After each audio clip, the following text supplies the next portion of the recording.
From the 18th century onwards, European voyagers to the Pacific return with stories of elaborately tattooed islanders. Then, in the 1830s, a similarly tattooed man appears on stage in the United States. He is the first to be seen there. But he is not a Pacific Islander, but an Irishman. And along with showing off his tattoos, he has a story to tell. In the early decades of the 1800s, the remote Pacific island of Pohnpei is becoming known to the outside world. In 1828, it is briefly visited by a Russian naval expedition on a scientific survey of the Pacific. During its visit, a large number of canoes approach the ship. The natives in them sing and the women dance. They shower the ship with gifts and gesture for the sailors and scientists to land. But the Russians ignore these attempts at hospitality. For the first time ever, they chart the island and then leave. Before and after the Russians, the island is occasionally visited by whalers, seeking provisions, and traders, seeking commodities like tortoiseshell. They leave barter goods behind, and sometimes, men. Among those who wash up on Pohnpei in the 1820s is an Irishman, barely out of his teens.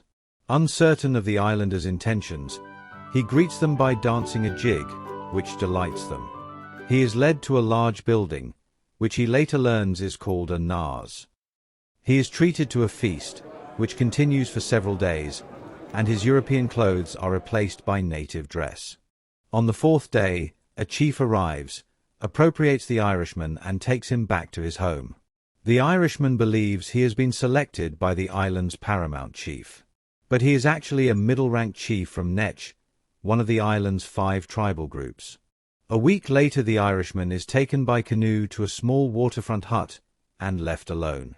Then a group of women arrive and he realizes that he is going to be tattooed like the other islanders. They start on his hands.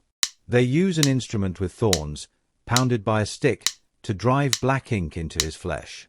It is excruciatingly painful, but the Irishman does not flinch or cry out. His resilience earns the women's approval. It is how an islander should behave.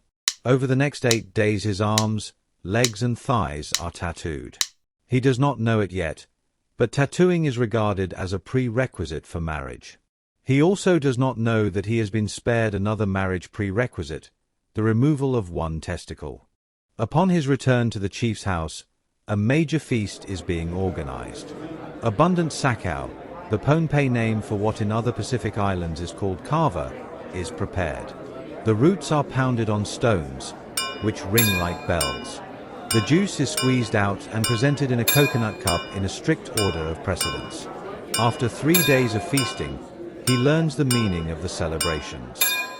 He has just been married to Leonie, the daughter of his chiefly host, and has himself been awarded a chiefly title. She proves to be an affectionate, faithful and intelligent companion. She teaches him the language and the island's ways. And over the coming years, she will bear him 2 children.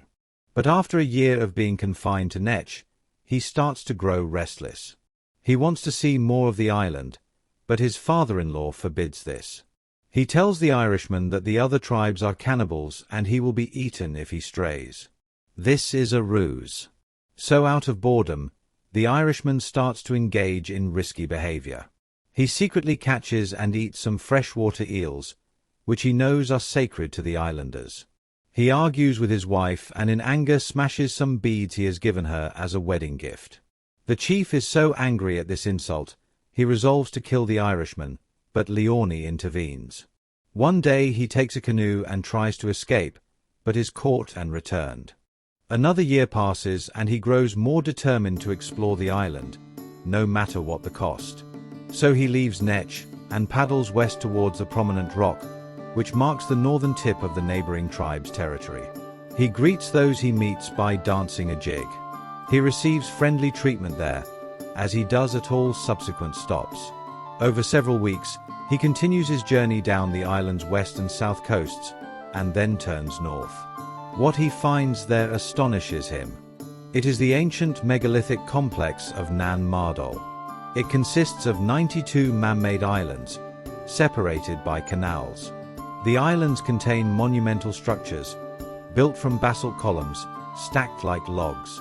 Many structures are in ruins, but surviving walls are up to 7.5 meters, or 25 feet high.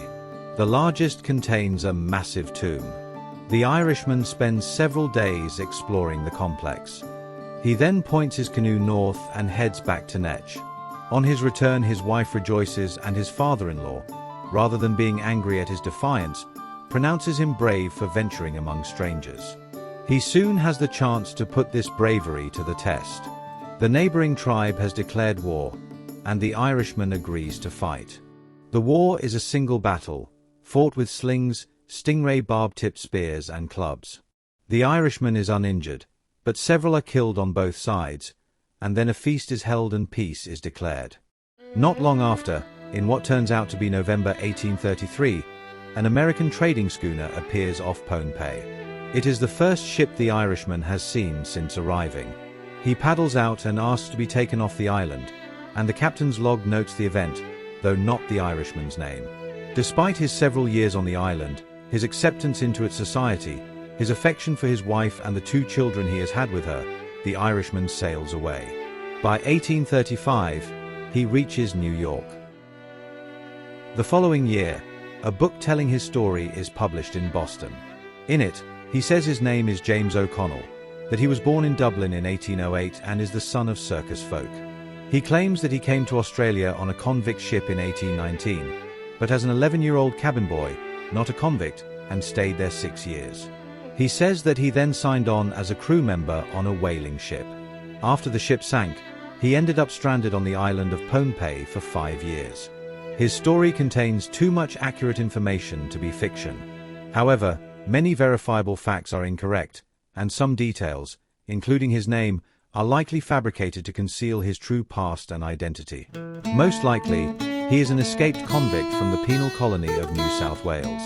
Whaling vessels regularly call at Sydney, and their captains have little qualms about reinforcing their depleted crews with convict stowaways. And rather than being shipwrecked, it is likely that he deserted his ship. Despite its fabrications, his story is a rare and authentic first-hand account of a Pacific Island culture, in the days before it was significantly influenced and altered by Western contact. Now the Irishman's tattoos, which had marked him as being part of island society, set him apart from his Western fellows. But he uses this to his advantage. He first appears on stage at the New England Museum in Boston, showing off his tattoos, telling his story and dancing for the crowd. He is reported to be the first tattooed man to be seen by the American public. His appearance and story cause a sensation. Prints of his tattoos are produced, a tune is composed in his honor, and his story is republished multiple times. For the next 20 years, his tattoos, story and dancing support him as he performs in circuses and theaters up and down the East Coast. He even headlines at P.T. Barnum's celebrated American Museum in New York. In 1850, the Irishman joins the famous Dan Rice Circus, then a household name in the U.S. But, after several years as a star attraction with the show, he becomes ill and is no longer able to perform. However, he stays with the circus and is cared for by the show's company. But his condition worsens, and he knows that the end is approaching. On the 29th of January, 1854, the tattooed Irishman dies, aged 45, in New Orleans. At his burial, his circus friends honor his final request. He believes that his adventurous life should be celebrated by music and mirth, rather than grief and lamentation. So when he is laid to rest, the circus band plays a lively tune. And his closest circus friend dances on his grave.